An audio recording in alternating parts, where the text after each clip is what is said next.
Bueno, muchas gracias. Gracias por la invitación, gracias por las amables palabras de la introducción. Yo quería compartir con ustedes algunas reflexiones en torno a esto que se ha dado en llamar el giro a la izquierda de la política en América Latina. Este es un término que ha venido siendo crecientemente utilizado en los últimos 5 o 6 años, y el que de alguna manera acuñó la expresión fue Jorge Castañeda, un mexicano que fue en la primera fase del gobierno de Vicente Fox Quesada, fue canciller de México. Él escribió un artículo hacia finales de los 90, principios del 2000 creo, no estoy muy seguro, pero fue a la vuelta del siglo, planteando de que, bueno, en América Latina estaban empezando a ocurrir una serie de transformaciones muy importantes y que los Estados Unidos debían estar preparados para responder de manera adecuada ante los desafíos que planteaba el agotamiento del proyecto neoliberal, un proyecto que él no se detenía a examinar cuidadosamente, pero que efectivamente él reconocía que ya había dado sus mejores frutos. Ampliando un poco ese planteamiento de Castañeda, uno debería decir de que hacia finales de los 90 las fórmulas neoliberales ensayadas en nuestra región habían fracasado en su tentativa de promover el crecimiento económico, de redistribuir la riqueza y de consolidar la democracia. Fracasado en su promesa de garantizar una alta tasa de crecimiento económico, algo que nosotros en Argentina lo hemos visto y padecido de manera bastante brutal, como para eximirme de mayores ejemplificaciones. Simplemente doy un dato elemental, estadístico, comparativo, que ilustra un poco los alcances de este fracaso. En el periodo que va desde 1950 hasta 1980, cuando de acuerdo a muchos estudiosos y analistas de la realidad internacional, América Latina estaba sumergida en las políticas erróneas, equivocadas del populismo, del intervencionismo estatal, y algunos hasta llegaron a decir del socialismo, ¿verdad?, refiriéndose a este país. La tasa promedio de crecimiento económico en los países de América Latina era de entre el 5,5% y 6% anual.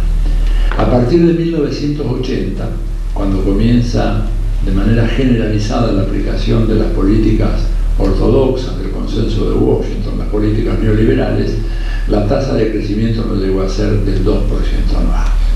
Y esto tomando un periodo de casi 25 años. Es decir, que no estamos midiendo un año en particular, sino estamos tomando un periodo suficientemente largo, ¿verdad?, como para poder aquilatar los méritos de una y otra propuesta. Lo cierto es que en la experiencia latinoamericana, para no meterme en las de otros países que eventualmente podríamos abundar después, es evidente que la fórmula neoliberal no ha funcionado.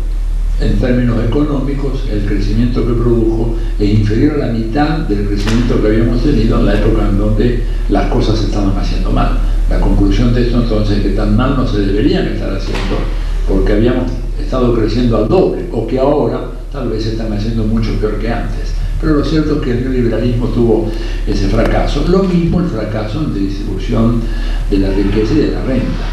Uno de los argumentos más socorridos por los ideólogos del consenso de Washington era que si se dejaba en libertad de acción a los mercados, si se desarmaban los mecanismos de regulación estatal, la legislación que entorpecía el flujo de las actividades económicas, la riqueza que se iba a ir acumulando en los niveles superiores de la sociedad lentamente comenzaría a descender, ¿verdad?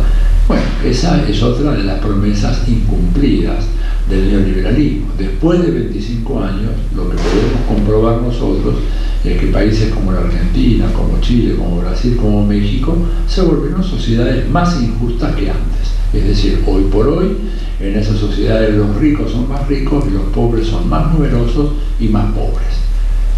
La idea entonces es que el famoso efecto derrame, o el trickle down, como le dicen muchas veces los economistas usando la expresión inglesa, en realidad no funciona. Y cuando uno mira cómo fue la experiencia de los países europeos, sobre todo los países europeos después de la segunda posguerra, si allá hubo un efecto derrame, en realidad fue producto de fuertes intervenciones del Estado que lograron, a partir de una política tributaria muy progresiva, tirar para abajo algo de los frutos del crecimiento económico. Cuando países como la Argentina, Brasil, Chile sostienen todavía una legislación tributaria, ¿verdad?, que penaliza fuertemente a los sectores medios y a los consumidores y exceptúa del pago de impuestos a los grupos más adinerados, a las grandes empresas, entonces es evidente que ese efecto no se puede producir. Ustedes piensen que en este país todavía hay cierto tipo de actividades económicas en donde los agentes económicos que son responsables por el IVA tienen que facturar con un 27% por encima del costo de una operación, a los efectos de luego recibir de vuelta parte de ese IVA. Un IVA del 27% habla de una fenomenal inequidad en el sistema tributario. El IVA generalizado es del 21, ¿verdad?, pero hay un IVA especializado del 27 para responsables inscritos de cierto tipo de actividad, que lo único que hace es fomentar la evasión fiscal y al mismo tiempo favorecer, beneficiar a las grandes empresas que no tienen que lidiar con estos problemas. Y un último ejemplo para demostrar por qué este efecto derrame no se produce. Por ejemplo, en la Argentina, bienes personales es un impuesto que cuando fue concebido se suponía que obligaba a los ciudadanos a declarar aquellos que tenían propiedades por encima de los $110.000 aproximadamente, ¿verdad? 112.000. Hoy en día eso equivaldría a 340.000 pesos. Sin embargo, sigue pagando el que tiene más de 112.000 pesos. Y esto no puede ser un descubrimiento que haga yo mirando las estadísticas, lo sabe desde el presidente de la República hasta la ministra de Economía, hasta el director general de la AFIP, pero tiene que ver con sostener un esquema en donde la carga del sector público recae sobre los sectores más indefensos de la población. Mientras que los otros, ¿verdad?, por ejemplo, grandes empresas que cambian su de mano de propiedad, si se hace eso en el marco del mercado de valores, del Merval, ¿verdad?, no pagan impuestos. Entonces uno puede vender una empresa que vale $5 millones, traspasarla legalmente a otro propietario y no paga impuestos. Cuando vende un auto usado del año 1975, el municipio cobra un impuesto que fluctúa entre el 3 y el 7% de su valor. ¿Qué quiere decir eso? Que no hay ciudadanía tributaria en Argentina.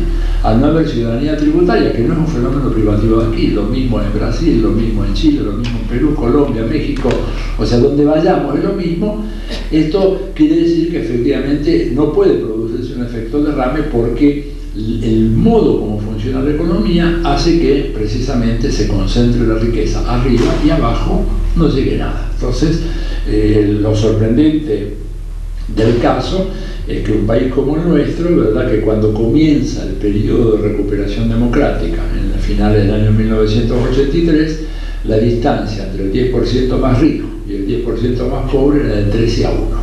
Hoy la distancia es de 31 a 1.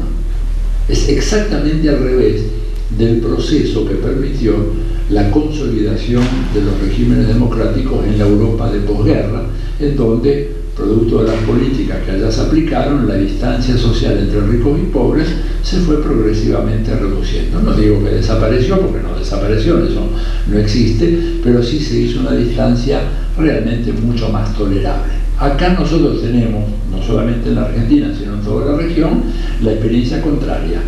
Vino la democracia y en lugar de construir una sociedad más justa, construye una sociedad más injusta. Es una democracia que ha sido secuestrada por los mercados, por la fuerza del mercado, y por lo tanto, en lugar de producir ciudadanía y redistribución de ingresos, produce desciudadanización y concentración de la riqueza.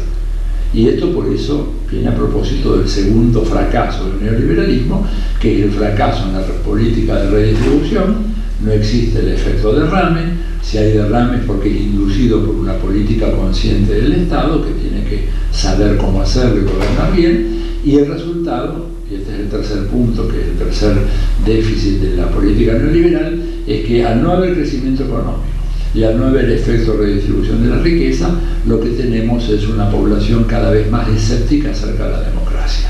Las encuestas que hay, que se levantan periódicamente en toda América Latina, demuestran que hay año a año una proporción decreciente de ciudadanos y ciudadanas que creen que la democracia es un buen sistema de gobierno, ¿verdad? ¿Y por qué? Bueno, porque no han satisfecho las expectativas más elementales de la población. Entonces cada vez son más los que dicen para qué sirve ir a votar, para qué sirve un sistema de múltiples partidos, para qué sirve gastar tanto dinero en las elecciones, si total nada cambia. Las estadísticas, les digo, que se levantan a través de diferentes empresas privadas, está Gallup International, está IPSA, está Latino Barómetro, todas indican la misma tendencia. A comienzos de los 80s, el grado de aceptación de la democracia era muy elevado en la población, en la Argentina era muy elevado. Hoy en día está oscilando en torno al 35-40%, con una marcada tendencia declinante. Y en el caso, por ejemplo, de los sectores más desfavorecidos, esto también se hizo en varios países, no en los 18 países en los cuales normalmente se hacen estas encuestas, que incluye a todos los grandes países de América Latina y el Caribe, salvo las islitas más pequeñas, Belice, Guyana, etcétera, que no los toman en cuenta, pero toman en cuenta el 98% de la población de América Latina. Cuando la pregunta se hace en los niveles más desfavorables de la población, ahí el desencanto con la democracia llega a niveles de 60-70%. E inclusive, por ejemplo, un dato que me resultó sumamente preocupante, en Brasil, cuando a la gente de las favelas, los favelados, como dicen en Brasil, les preguntan si estarían dispuestos a apoyar un gobierno militar que cancelara las instituciones democráticas y garantizara un nivel de empleo y la seguridad en las calles, la proporción de gente que dijo que sí llegaba por encima del 60%. Entonces, claro, pero es que uno se pone a pensar, situado en la encrucijada de esas personas, ¿verdad?, que se recuerdan que en la época, como decían algunos de los respondentes, bueno, en la época de los gobiernos militares no teníamos drogas en la favela. Hoy en día es un flagelo terrible, muere la gente, ¿verdad?, masacrada o bien por pugnas entre diferentes bandas de narcos, o en enfrentamientos con las policías, o bajo circunstancias terribles. Dice, bueno, y eso vino con la democracia, en la época de los militares no lo teníamos. Uno puede reflexionar desde la comodidad tal vez que nos otorga una situación como intelectuales, como clase media, que de alguna manera sobreviven esto, pero si nos ponemos en el lugar de una señora, casi siempre una madre abandonada por su esposo, con 4 o 5 chicos, que tiene que salir a servir como mucama o sirvienta en algunos de los barrios más acomodados de Río de Janeiro, y que tiene que dejar a sus hijos en la favela, en donde el sistema escolar está en una decadencia absoluta, los chicos están en la calle a la merced de los traficantes de droga. Uno entiende que esa gente tiene buenas razones para decir que me importa a mí la democracia. Lo único que ha hecho ha sido empeorar mis condiciones de vida, cuando la democracia tenía que precisamente haber mejorado las condiciones de vida, como se ve que ocurrió en Europa, ¿verdad? Y yo quiero insistir en ese punto. España, en los años 70, era un país que desde muchos puntos de vista era mucho más atrasado que la Argentina. Ahora, España nunca aplicó las políticas que hemos aplicado nosotros en este país o que se han aplicado en América Latina. Directamente la Unión Europea no lo permite, ¿verdad? Eso de la desregulación de los mercados, la liberalización de los mercados, del comercio exterior, todo lo demás no existe. Esas son recomendaciones que hacen los gobernantes europeos para nosotros, pero no son lo que ellos hacen, de ninguna manera, ¿verdad? Fuertes inversiones en el sector público, fuertes inversiones en educación, en infraestructura, gobiernos permanentemente con déficit del sector público. Nosotros nos vanagloriamos de que tenemos un superávit fiscal del orden del 3,5, 4%. ¿Y para qué? ¿Para qué nos sirve eso? Si en realidad Alemania no tiene superávit, Francia no tiene superávit, Inglaterra creo que anda ahí justito, ¿verdad? Japón no tiene superávit. El Estado no es una empresa que debe dar ganancias. Una concepción profundamente equivocada. Con esto no digo que debe ser irresponsable e incurrir en un déficit del 8, 10, 15%, pero digo, un déficit moderado del 2, 3%, 4% es perfectamente manejable. En muchos países de la Unión Europea hay países que llegan a estar con déficit del 7, 8, 9%, y son países que van muy bien. Entonces nosotros nos vanagloriamos de eso, pero no hay ninguna razón para vanagloriarse de tener un superávit fiscal. O decir de que estamos muy bien, porque la Argentina está a punto de rebasar la barrera de los 40.000 millones de dólares como moneda de reserva en el Banco Central. ¿Y de qué sirve eso? Personalmente no le veo ni pies ni cabeza. Digo, en un país que tiene un sistema de salud público destruido, en un país donde tenemos el principal hospital escuela que tuvo la Argentina, que es el Clínicas, que en este momento solo tiene un futuro, que es el de la Alberto Guardas. Y lo digo yo con toda responsabilidad como ex vicerrector de la UBA, con el profundo dolor que me causa. El Clínicas hoy lo único que podemos hacer es demorarlo. No tiene más salvación. Una cosa tan elemental como esta, no hay como desratizar el Clínicas ya. ¿Por qué? Porque hace 20 años o 15 años que no se lo limpia y no se lo mantiene como un hospital. Entonces eso es un nido permanente de infecciones de todo tipo. Un hospital que tenía 22 ascensores, de los cuales funcionan 2, uno para los médicos, otro para los pacientes. Digo, entonces, ¿de qué me sirve tener 40.000 millones de dólares, verdad? Si tenemos un sistema hospitalario que se está cayendo a pedazos, con médicos mal pagados, enfermeros mal pagados, técnicos mal pagados, un sistema educativo que realmente no tiene condiciones de sostenerse tal como está. Es como si una familia que está padeciendo toda clase de privaciones, el jefe de familia se enorgullece porque tiene enterrado en un balde en el fondo de la casa $50.000. Y los chicos van descalzos a la escuela, no pueden ir, no los puede alimentar, no los puede llevar al médico, pero dicen, no, pero estamos muy bien. Esta familia está muy bien porque tenemos un balde lleno de dólares enterrado ahí en el fondo de mi casa. Es una actitud absolutamente irracional. Sin embargo, no tiene la discusión que debería tener en un país como este, que habla mucho entonces de la calidad de los medios de comunicación en nuestros países, ¿verdad? No solamente en la Argentina. Acá se discute lo que de alguna manera se dice que se puede discutir, pero los otros temas no son temas de discusión. Entonces, en este contexto, ¿verdad?, que como ustedes ven, alimenta una profunda insatisfacción ciudadana, es como que empiezan a surgir gobiernos exóticos. Primer gobierno exótico, digo para darle un nombre, el gobierno de Venezuela. El gobierno de Venezuela, ¿no es cierto?, que surge, y quiero, después voy a retomar bien el caso, pero quiero poner ejemplo, surge como producto de la descomposición final de un sistema de partidos que había estado funcionando desde el año 1958 y que 30 años después dilapidó más de 300.000 millones de dólares de aquella época, no los de hoy, que valen mucho menos, ¿verdad? 300.000 millones de dólares de aquella época, en regalías petroleras que no llegaron a la población. Al punto tal no llegaron a la población que Venezuela, hasta hace pocos años, era un país en donde todavía en las afueras de Caracas, o sea, en lo que serían el Gran Caracas, equivalente al Gran Buenos Aires, había una proporción muy elevada de mujeres que habían tenido 4 o 5 hijos y que nunca en su vida habían visto un médico. Digamos, o sea, un fracaso rotundo de un país, ¿verdad?, que tenía todos los recursos habidos y por haber, y que sin embargo no pudo hacer que ese boom petrolero, esa cuadruplicación de los precios del petróleo del 73, la nueva duplicación en el 74 y luego la expansión sostenida en los años siguientes, hubiera llegado mínimamente a la población.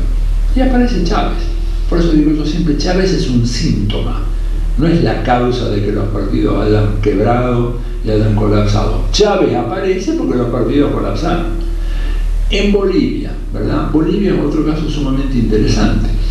Bolivia, un país que en el año 1985 aplica un programa radical de carácter neoliberal, dirigido personalmente por quien en esa época era uno de los gurúes del pensamiento neoliberal, que era Jeffrey Sachs, que era profesor de Harvard, de ahí lo conocí yo, ¿no es cierto?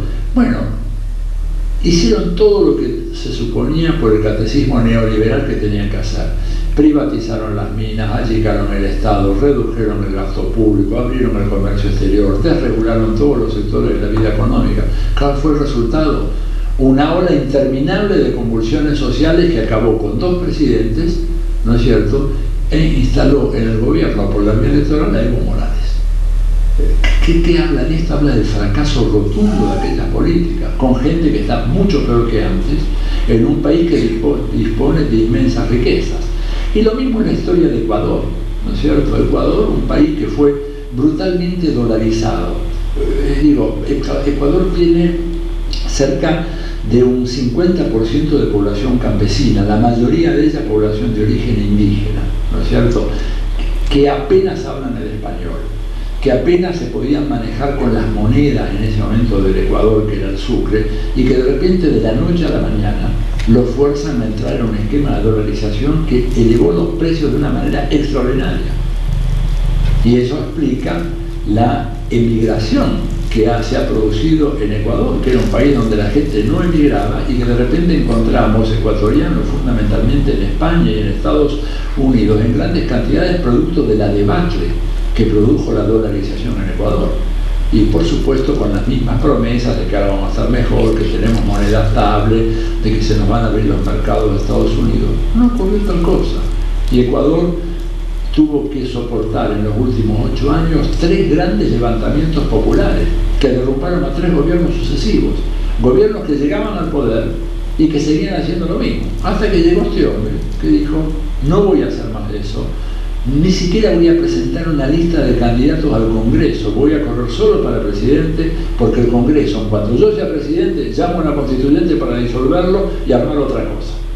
Y en contra de todos los pronósticos, su oponente era un supermillonario, Álvaro Noboa, un hombre que controla el grueso de las exportaciones agropecuarias del Ecuador, dispuso de todos los recursos, todo el apoyo, toda la prensa, todo el dinero, el apoyo explícito a la embajada americana, la amenaza de que si ganaba Correa iban a limitar las remesas de dinero de Estados Unidos al Ecuador. Imagínense ustedes, gente que depende de las remesas. Hoy en día las remesas son un componente fundamental de los ingresos de los países que tienen esta migración. Y sin embargo ganó, y ganó por paliza. Ganó por paliza. ¿Qué habla esto? Bueno, habla de ese estado de profunda insatisfacción. Y es este el contexto donde yo quería plantear entonces, bueno, esta historia de del giro a la izquierda. Castañeda, volviendo entonces al principio de la presentación, ha estado como que planteando la voz de alarma ante todo eso, diciendo, bueno, cuidado que se viene un giro a la izquierda en América Latina. Y ahí, digamos, en esa tesis se alinean toda una serie de autores y personajes y políticos, digamos, Condoleezza Rice, la secretaria de Estado de los Estados Unidos, es muy afecta a esta teorización, lo mismo que José María Aznar en España, por supuesto Berlusconi, Vargas Llosa, Carlos Montaner, y hay una serie de autores intelectuales y personajes de la época, ¿verdad?, que dicen, bueno, cuidado que América Latina se está yendo a la izquierda. Y están haciendo un análisis, ¿no es cierto?, en donde realmente ponen en principio en la misma bolsa a todos aquellos gobiernos que no sean incondicionales aliados de los Estados Unidos. Había muchos gobiernos incondicionales a los Estados Unidos, ¿verdad? Hoy en día ya no son tantos, son bastante menos.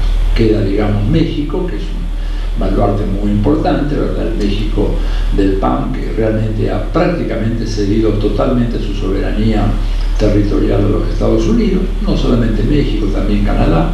Ustedes saben que en Estados Unidos se desarrolló una nueva doctrina estratégica por la cual las fronteras norteamericanas comienzan en el norte de Canadá y terminan en el sur de México. O sea que desde el punto, ¿y esto qué quiere decir? Quiere decir que hoy en día la policía, el FBI, la DEA y la Agencia de Migración de los Estados Unidos tienen una intervención directa en el proceso de entrada y salida de pasajeros y de mercancías de un país como México, un país como Canadá. Yo mismo, sin saber esto, he sido víctima de eso. A mí me secuestraron una pequeña maleta que había despachado en el avión, que desapareció misteriosamente. Los empleados de Mexicana no sabían darme ninguna explicación, pero yo había tomado un vuelo Guadalajara, México, Buenos Aires, lo había despachado en Guadalajara, tenía todo bien. La maleta desapareció milagrosamente. Tengo una gran experiencia de viaje, sé que el 98 o el 99% de las maletas aparecen tarde o temprano en algún lugar del planeta y vuelven. Esta no volvía, 3 meses después no volvía. Un día recibo un llamado a mi celular. Un señor muy amablemente dice: señor, le vamos a mandar su valija. ¿Cuál valija? Bueno, una valija que fue interceptada allá en México. Me la mandaron a mi oficina. Yo no les había dado ni el número de mi oficina, ni el número de celular, ni nada. Me llega la valija. Yo venía antes de Cuba. Había estado en Cuba, o sea, Habana, Guadalajara, México, Buenos Aires. La valija tenía un montón de información, se habían hecho un picnic, por eso la tuvieron durante 3 meses, porque bueno, uno no puede andar tan perseguido. Digo, bueno, la despaché, que había libros, direcciones, anotaciones, registros, etcétera. Pero me la devolvieron con una muy linda tarjetita escrita de un lado en inglés, del otro lado en español, diciendo que la agencia, el Homeland Security Agency de los Estados Unidos, o sea, la Agencia de Seguridad Nacional de los Estados Unidos, agradece la colaboración que yo le brindé en la lucha contra el terrorismo. Me piden disculpas por la demora en devolverme el material, faltaba que dijeran que fue prolijamente escaneado, fotocopiado, etcétera, y me desean que, bueno, feliz viaje en el futuro, una cosa así. La tengo todavía ahí. Esto pasó en la Ciudad de México. Viniendo de Guadalajara a México, que lo interceptaron, seguramente tenían ya mi viaje estaba en las pantallas de radar, aprovecharon el momento. Ahora, ¿eso es nuevo? No es nuevo, es un fenómeno que ya viene dándose en los últimos años y que habla entonces, bueno, de una política de seguridad que ahora está adquiriendo más contundencia en la famosa Alianza para la Prosperidad y Seguridad de América del Norte, la PAN, ¿verdad? Que es muy interesante porque es un acto de delegación de soberanía jurisdiccional hacia los Estados Unidos de parte de Canadá y de México, al punto tal que autoriza, por ejemplo, a las autoridades norteamericanas a operar en cualquier aeropuerto o en cualquier punto de embarco o desembarco de pasajeros en Canadá y en México. Eso ya es abiertamente así. Ahora, como si esto aparece como un tratado, el Congreso de México y el Parlamento canadiense tendrían que darle la aprobación, y ahí la cosa se complica mucho más. En lugar de que esto sea un tratado, dicen que es un acuerdo intergubernamental que puede ser firmado por los presidentes con prescindencia de la aprobación parlamentaria, y por eso pasó en Canadá y por eso pasó en México. Pero esto entonces nos habla de un fenómeno, ¿verdad?, muy integral, yo diría casi paranoico, de control territorial, que hace que, bueno, haya gobiernos, como en este caso el gobierno mexicano, que consienten esto, ¿verdad? Otro gobierno que consiente algo parecido, el gobierno de Colombia. Pero salvo esos dos gobiernos, que son los más sumisos, los más sometidos, en el resto de los países el panorama es diferente.